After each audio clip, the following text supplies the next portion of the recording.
조국 장관 사퇴와 관련해 향후 파장에 대한 얘기, 이번에는 민주당의 얘기 들어보도록 하겠습니다. 전충숙 민주당 원내대변인 연결했습니다. 대변인님 나와 계십니까? 네, 안녕하세요. 정춘숙입니다. 네, 아침 일찍 감사합니다. 네. 정신 없으시죠? 바쁘셔서. 네, 예. 네. 우선 앞서서 한국당의 강효상 의원과도 인터뷰를 했습니다마는 법무부 장관 취임 35일 만에 안타깝게 좀 사퇴 의사를 밝혔는데 예상을 하셨습니까? 사실은 전혀 예상하지 못했습니다. 네. 굉장히 좀 안타깝고요. 네. 그리고 또, 지금까지 또, 굉장히 긴 35일이었지 않습니까? 네. 지금까지, 또 검찰개혁 이끌어온 조국 장관에 대해서, 굉장히 많이 평가합니다. 예. 네. 35년 같은 35일이었다. 그렇죠. 네. 자, 일단 저희들이 아마 애청자분들도 궁금해 하실 것 같아요. 이 민주당 분위기 어떻습니까? 일단은 저희 어저께 이제 다 국정감사하고 있는 와중에 이 소식을 듣게 돼서 사실은 상당히 당혹스러웠죠. 네.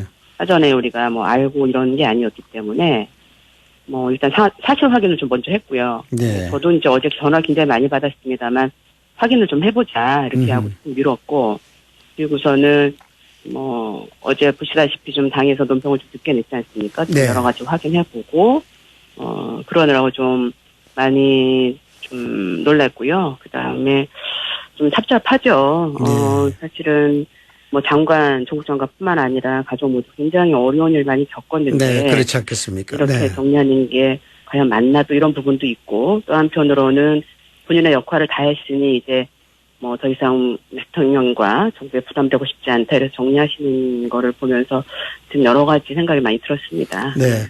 강효상 의원은 앞서 인터뷰에서 개인적인 생각도 주관적 판단에서 그런 얘기했습니다만은 어제 조국 전 장관의 사퇴 의사가 나오고 난 다음에 민주당 의원분들의 표정이 좀 바뀌더라 이런 얘기 나오는데 어떻습니까? 네. 좀 속이 시원했다는 그런 표현이기도 한데 그랬었습니까?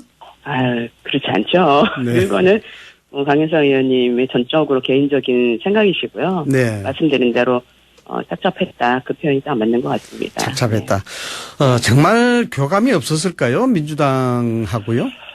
글쎄요. 일각에서는 아주 국소수는 알고 있었다 이렇게 이제 얘기도 돌기도 하던데, 제가 확인한 바로는 그렇진 않았던 것 같습니다. 네. 사전에 교감이 없었던 걸로 보인다. 전적으로 장관께서 판단하시고 말씀드렸던 것 같아요. 네. 조국 전 장관은 자신이 검찰 개혁의 불쏘시개다 이렇게 이제 얘기를 했는데 또 성공적인 검찰 개혁을 위해서로도 자리에서 내려와야 된다 이렇게 이제 얘기를 했었습니다. 이게 어떤 뜻이 담겨 있다고 보십니까, 의원님?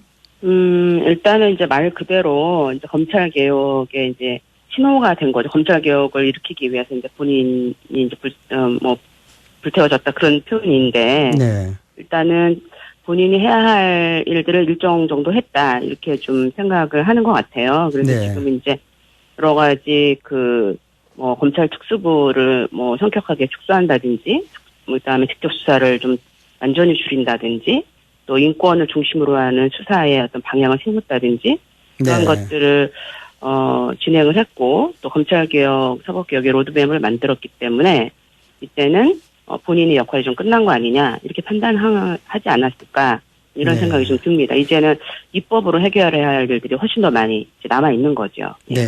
앞으로 조국 장관에 대한 가족 수사, 의원님 어떻게 진행이 돼야 된다고 보십니까? 사실은 그동안 이 조국 장관 가족 수사가 우리나라에서 검찰이 그동안 관행적으로 어떻게 수사했는지를 전형적으로 보여진 그런 예거든요. 예를 들면은 허위사실, 그러니까는 여러 가지 확인되지 않은 사실들을 언론에 흘림으로써 피의자들, 그러니까는 이제 조사 대상자를 압박을 한다든지, 네. 그 다음에 이런 것들이 사실은 굉장히 그 조사 대상자 피의자들의 인권을 존중하지 않는 인권을 존중하지 않았다. 반응들을 네. 보여줬고, 또 거의 놀라운 수준의 압수수색을 하면서 그런 과정에서 사실은 이게 먼지 털기식 어떤 표적 수사 혹은 이런 거 아니냐라고 하는 걸 또 보여주었고, 사실은 조국 장관 가족에 대한 수사 과정을 보면서 네. 국민들께서 굉장히 분노하신 거예요. 이렇게까지 해야 되는가라고 하는 굉장히 문제가 있었기 때문에 앞으로의 수사 과정은 정말 그 표현이 그런 표현이 있는데 뭐 예를 들면 절제된 네네 이런 그러면서도 정확하고 엄정한 수사 그런 것도 이루어져야 되겠죠. 예. 절제되고 정확하고 공정한 수사. 네, 예. 그렇습니다. 예. 참 뭐 그렇게 되면 얼마나 좋겠습니까? 네. 예. 자, 어쨌든 이제 국민들이 광장으로 나가서 이게 둘로 갈라졌다. 이런 것들이 집권 여당 쪽이나 청와대 쪽이나 정무적으로 부담이 될 수밖에 없는데요. 뭐 그래서 그런지 모르겠습니다만 오늘 아침 일각의 보도 보면은 청와대가 조국 전 장관의 퇴진을 염두에 두고 날짜를 새겨줬다. 뭐 이런 얘기가 많이 나왔습니다. 네. 이런 그 가운데 어제 오전에는 계획 발표하고 오후에는 사퇴 발표했는데 청와대가 불명예 퇴진이라는 부분들을 최소화시키기 위해서 좀 배려했다는 생각은 안 드시는가요? 글쎄요, 이제 청와대에서도 네. 여러 가지 얘기를 많이 듣고 계시죠. 대통령께서도 이제 네. 국민의 갈등을 야기해서 송구하라 이런 말씀도 하셨고. 네네. 그래서 검찰 개혁이라고 하는 큰 방향을 가져가면서 그러면서 또 조국 장관이 사실은 그 과정을 보시면 네. 그 과정에서 35년 같은 35일을 그렇게 네. 어떤 방향을 가지고 신명을 다하기가 쉽지 않습니다. 네. 개인으로 봐도 그런 부분을 전혀 배려하지 않고 그냥 할 수 있다 이렇게 생각은 안 하는데 어쨌거나 그 조국 장관이 퇴임한 것은 상당 부분 본인의 선택이 훨씬 더 많았던 걸로 그렇게 네. 알고 있습니다. 자, 예. 그래서인지 모르겠습니다만은 문 대통령은 어제 이제 국민 갈등 야기에서 송구하다 이런 식으로 해서 사과의 말을 남기긴 했는데 야당에서는 뭐 이게 적절치 않다라고 보고 있습니다. 대통령이 직접 사과해야 된다 이렇게 요구하고 있는데 어떻게 보십니까? 저는 대통령께서 이미 입장을 밝히셨다고 생각을 하고요. 네. 예.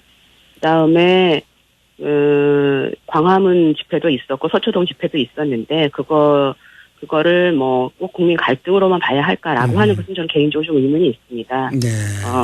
그 분명한 의사 표현들이 이제 여러 가지 형태로 나온 부분이 있다고 생각을 하고요. 네. 그다음에 이제 그동안 자유한국당에서 주장했었던 조국 장관 관련된 부분에서 본인이 사퇴함으로써 상당 부분들이 지금 정리되어 가고 있는 마당이라고 저는 보고요. 네. 그런데 이거를 또 그 다음에는 대통령이 어떻게 해라라고 하는 것은 사실은 제1야당으로서 국정을 함께 책임지는 이런 생각은 전혀 없고 네.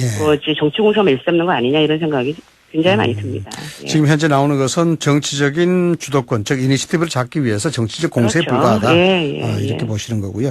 자, 민주당에서는 어제 검찰 개혁에 속도 내기로 했다라고 이제 이야기가 나오고 있는데 앞으로 검찰 개혁 어떻게 힘을 실으실 계획이신가요? 이미 이제 당내 검찰개혁 특별위원회를 설치를 했습니다. 저도 위원 중에 한 명이고요. 네. 그래서 그동안에는 이제 그 입법 이전에 검찰 내부에서 할 수 있는 이런 일들을 이제 많이 진행을 했다면 이제는 그 입법부가 국회에서 제 역할을 다 해야 되는 거죠. 그래서 네. 지금 이제 패스트트랙에 올라가 있는 법도 있고 또 이것이 더 강화되어야 한다 이런 의견들도 있기 때문에 구체적으로 이제 보도를 보셔야 아시겠습니다. 원내대표들 사이에 플러스 그러니까 2+2+2+ 이런 식으로 집중적으로 네네. 이 검찰 개혁에 관련된 법안을 다루자 이런 얘기들이 있어서 저희도 이에 맞춰서 최선을 다하려고 지금 준비하고 있습니다. 네, 말씀을 하셨으니까 이게 관련된 사안인 것 같은데요. 결국 민주당이 29일 날에 패스트트랙 관련해서 공수처 법안 처리하겠다 이런 입장 밝혔는데 지금 정의당만 찬성하고 다른 야당은 지금 반대하고 있는 입장 아니겠습니까? 저는 야당에서 이제 여러 가지 이유 때문에 반대한다 이렇게 얘기할 수는 있긴 하지만 일단은 지금 검찰 개혁이라고 하는 것이 정말 시대적 요구가 됐거든요. 네. 그리고 모든 일에는 다 시점대라는 게 있는 거죠. 그런 걸로 본다면 지금이 매우 마땅한 때다 이렇게 저희는 판단을 하는 거고요. 네. 그리고 지금 이미 이제 정기국회가 좀 열리고 있고 본회의가 잡혀 있기 때문에 여야가 힘을 합쳐서 합의해 나간다면 충분히 협의 가능하고 처리도 가능하다고 봅니다. 네. 지난번 그 원내대표단 회동에서 오신환 대표 같은 경우도 이미 내용은 충분히 다 알고 있다. 그렇게 얘기를 했었거든요. 그렇기 때문에 국민 모두가 염원하고 있는 이 인권을 강화하고 정의를 세우는 검찰개혁이라고 하는 이 방향에 저는 야당들도 응답하리라고 생각합니다. 네. 뭐 패스트 트랙 처리, 즉 공수처 법안 처리에 대한 기조 자체는 민주당 입장에서는 아직까지 달라진 게 없다. 이렇게 이제 봐도 되는 거죠. 네. 자, 의원님 어떻습니까? 이 조국 전 장관이 사태가 어제 전격적으로 이루어짐에 따라서 이제 개혁의 동력, 이 동력이 좀 힘이 떨어진 거 아니냐 이런 거는 우려하는 목소리도 지금 나오고 있는데 어떻습니까? 정말 놀라운 35일을 견디면서 네. 조국 장관이 그러니까 검찰 개혁이라고 하는 그 화두를 온 국민에게 이제 보여주셨다고 보고요. 네네. 그렇지만은 이제 이 검찰 개혁이라고 하는 것은 개인이 진행하는 게 아니지 않습니까? 네. 우리 정부에서도 정말 첫 번째 가는 우리의 국정 과제이기도 하고 또 서초동 집회에서 보셨던 것처럼 모든 국민들이 염원하는 것이기도 하기 때문에 장관이 사퇴했다고 해서 이 검찰 개혁의 동력이 사그러들거나 그러지는 않다고 봅니다. 오히려 이제는 국회가 그 역할을 다해야 할 그런 시점이 온 거죠. 예. 네. 어제 황교안 자유한국당 대표는 검찰 개혁은 이제 국회에 맡기고 대통령 손을 떼야 된다. 이렇게 얘기하는데요. 글쎄요. 저는 사실은 황교안 대표께서 얘기하시는 게 네. 얼마나 진정성이 있는지 잘 모르겠습니다. 예를 들면은 공수처를 다음에 하자 이런 식으로 얘기하시고 네. 이거는 사실은 검찰 개혁을 정말 하려고 하는가 이런 의구심이 많이 나고요. 그다음에 그동안에 황교안 대표께서 장외 정치를 주로 하셨잖아요. 네. 그런 것도 사실은 그동안 굉장히 명분에서 많이 밀렸는데 이제 와서 또다시 검찰 개혁에 대해서 대통령 손을 떼라 이런 얘기를 하시는 거는 그거는 황교안 대표께서 하실 만한 말씀은 아니시라고 생각이 듭니다. 오히려 공수처를 포함해서 검찰 개혁에 관련해서는 정부나 또 의회나 이런 모든 사람들이 힘을 합쳐서 함께 만들어가야 될 검찰 개혁이라고 하는 시대적 소명을 다 함께하는 그렇게 만들어가야 되는 거죠. 네. 제가 모두의 그냥 우스갯소리로 35일이 35년 같은 35일이라고 말씀을 드렸는데 어쨌든 이런 정부 거치면서 민주당이 여러 지지율 추이라든가 이런 데서는 좀 손해보는 그런 형국을 좀 많이 보여준 게 아닌가 싶습니다. 그래서 이 중도층에서는 일부 여론조사긴 합니다만은 한국당이 민주당을 또 앞서는 그런 여론조사 결과도 나왔거든요. 그래서 이 조 장관의 사태가 여론에 앞으로 어떻게 작용할 것인가 이것도 굉장히 궁금하고 과연 민주당이 조국 전 장관의 사태로 약간 이탈 조짐을 보이고 있는 중도층을 복귀시킬 수 있을까 이런 생각들을 참 많이 하고 있는데 어떻게 전망을 하고 계신가요?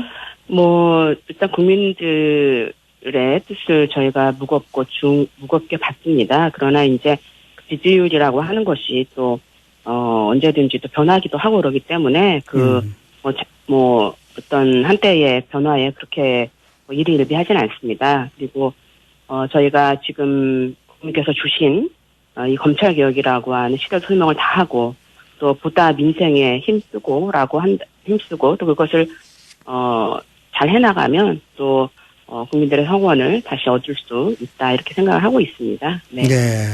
열심히 잘하면은 돌아올 수 있는 그런 중도층 지지다 이렇게 이제 보시는 것 같고요. 예. 이 여권 일각에서는 조국 장관이 사퇴할 경우 윤 총장, 즉 윤석열 총장도 함께 물러날 수 있다. 이른바 이제 동반 퇴진론이 나왔는데 윤석열 총장의 거취를 앞으로 어떻게 전망을 하고 계신가요? 글쎄요, 여러 가지 시나리오가 있을 수가 있긴 하지만 네. 무엇보다 대통령께서도 개혁의 주체라고 하는 거 잊지 말고 검찰 개혁을 제대로 해놔라 이렇게 얘기를 하셨기 때문에 그것은 검찰총장이 본인의 역할을 다 하는 것 그것이 첫 번째 과제라고 생각을 하고요. 네. 그 이후에는 임명권자나 또 본인이 선택하실 문제긴 하다 이런 정도 생각합니다. 그래서 검찰 개혁 완수라고 하는 것이 검찰의 첫 번째 과제죠, 총장의. 네. 의원님이 말씀하신 시나리오가 있을 거라고 생각하는 것은 시나리오가 있다는 그런 얘기는 아니죠? 아니, 그런 건 아니고요. 네. 뭐 여러분들이 여러 가지 추측을 하시는 거죠. 네, 추측을 하는 것이다. 네네. 자, 이게 2달 넘게 사실 이제 조국 장관이 이 블랙홀이다 싶을 정도로 전국을 소용돌이 속에 몰아넣었는데 이제 자진 사퇴가 해서 새로운 국민이 조성이 되고 있습니다. 뭐 총선도 준비해야 되는데 하반기에 집권 여당이 전국에 대한 주도권, 이니시티브를 잡을 수 있을까 이게 걱정이 되는데 어떻게 이 전환점을 되리라 보십니까? 이번 사태 부분이? 네. 일단은 이제 검찰 개혁이라고 하는 그 화두가 우리가 반드시 해결해야 될 과제가 되었거든요. 네. 이 부분을 저희가 철저하게 잘 완수를 하고 또 지금 이제 경기 하방 리스크가 전 세계적인 경향이지 않습니까? 네, 이와 그렇죠. 관련돼서 민생을 챙기는 것 그리고 일본에 아직도 계속되고 있는 그 수출 규제라든지 이런 부분들을 좀 적극적으로 저희가 대응을 하면서 민생을 챙겨 나가면 어떤 그 전국이 또 네. 변화가 있지 않을까 이렇게 생각하고 있습니다. 민생 중심으로 국정 전환을 하면은 그것이 결국 국민이 원하는 것이다 이렇게 보시는 네, 거죠. 그렇습니다. 예. 예. 자, 마지막으로 하나만 더 여쭙겠습니다, 의원님. 대통령의 메시지 관련인데요. 어제 수보회에서 네. 이야기한 것 중에 보면은 뭐 3가지를 이야기를 했습니다. 크게 조국 장관에 대한 검찰계의 뜨거운 의지 그리고 묵묵한 그런 태도 이런 것들도 이야기를 하셨고 또 국민들에게 송구하다는 말씀도 하셨고 마지막으로요. 검찰과 언론의 자기 개혁에 대해서 말씀을 하셨거든요. 하셨는데 네. 언론에 대한 부분들은 이번 조국 장관의 사태 속에서 상당히 이야기 많이 됐던 것인데 너무 좀 지나치게 언론에 대한 문제점을 제기하신 건 아닌가라는 그런 우려가 좀 있습니다. 어떻게 해석을 하실까요? 언론의 비판적 기능은 언제나 이렇게 중요하고 또 우리 사회에 빛과 소금과 같은 역할을 하죠. 네. 그런데 이제 이번에 또 드러난 또 다른 측면을 본다면, 사실 확인 없는, 예를 들면은, 네. 피의사실 유포의 경향이 굉장히 많은 문제라든지 또 과하게 추측해서 쓰는 기사라든지 이런 문제가 있었고, 네. 이번 조국 장관과 관련되어서만 얘기된 것은 아닙니다. 네, 그렇기 알겠습니다. 때문에 네. 이와 관련해서 말씀하신 거라고 봅니다. 네, 알겠습니다. 네, 조국 전 장관에 관련해서 여당의 입장 들어봤습니다. 지금까지 정춘숙 더불어민주당 원내대변인이었습니다. 오늘 말씀 감사합니다. 네, 감사합니다.